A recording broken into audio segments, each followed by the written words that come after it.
I dated women for 11 years, so when men talk about their expression towards women, I truly understand. And a lot of times I didn't want to talk about this because I didn't want women to call me a pick-me. But then I thought about the women I dated, and women, I wouldn't pick y'all anyway. When I was dating women, I was picking problems. I was picking chaos. Ooh, selfishness. It's funny because women really think that they don't have to contribute or bring nothing to the table. Who about to be protected and providing, and you're not doing nothing? So when men express themselves in regards to women, I truly understand. Don't nobody wants to be with a loser girl. Just because you pretty, that don't mean nothing. Your looks don't mean nothing. Unless you're contributing, helping me build, you don't mean nothing.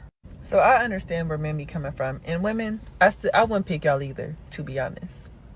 Reformed lesbian. She has seen the error of her ways, so she's like, damn, I can't deal with me. She's right though. I saw something recently that made a lot of sense, especially for this situation. Women don't want to identify as broke, but get mad at you when you don't want to take her out to a place that she can't afford herself. It's a double standard. What do you bring to the table? This pussy? No, that's not how it works. So no, she's right. I'm sorry. I'm gonna push the table a little bit, right?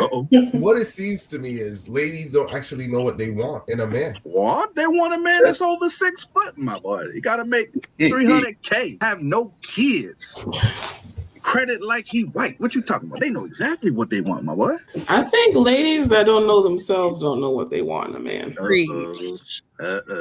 Yeah, and after certain experiences, you're not gonna know what you really want. See, and also too, what you want is different from what you need. True. You don't learn those things until you develop some wisdom. And how do we become more wise? Experience. By picking a 6 foot man that don't exist, curving everybody in front of you. That's supposed to be for you. I have a different approach. I think what she was saying to the type of woman that she was attracted to, she was speaking some facts. She was picking the messy kind, the ones that go out, do blah blah blah.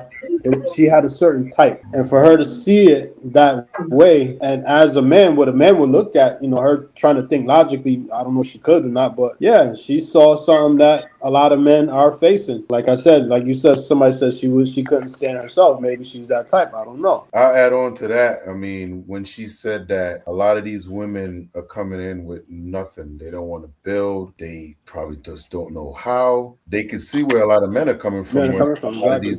Yes, exactly. Yeah, what you're saying. Yeah, exactly. She said she dated women for 11 years. I'm assuming she's dating men now. But what she's finding out, lesbian relationships are 75% divorce rate, something like that.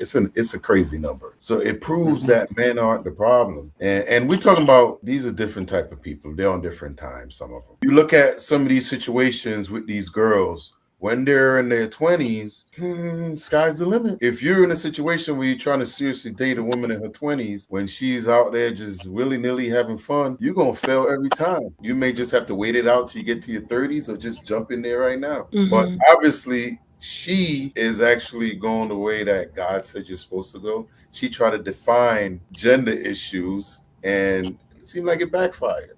So I'm assuming she got screwed a lot, because these women were just taking her money, just like they do these simps out here, paying for everything. They just gashing their wallet. She was a simp. She was going after that type of female. Yeah. She was going after that type, the ones in the videos and, the ones that's out, out and about. But I think it's a generation that's not just women, it's men as well. Women don't play the women role, and men don't play the men role either. So it's just a whole generation where, social media, you have men that come out and say they're high value men. What is that? High value? what are you really talking about? That you're a high value man, that's another rabbit hole. That's true though. Who says what makes you high value? Does your money make you high value? And how can you put it got criteria. What you portray? What's the criteria?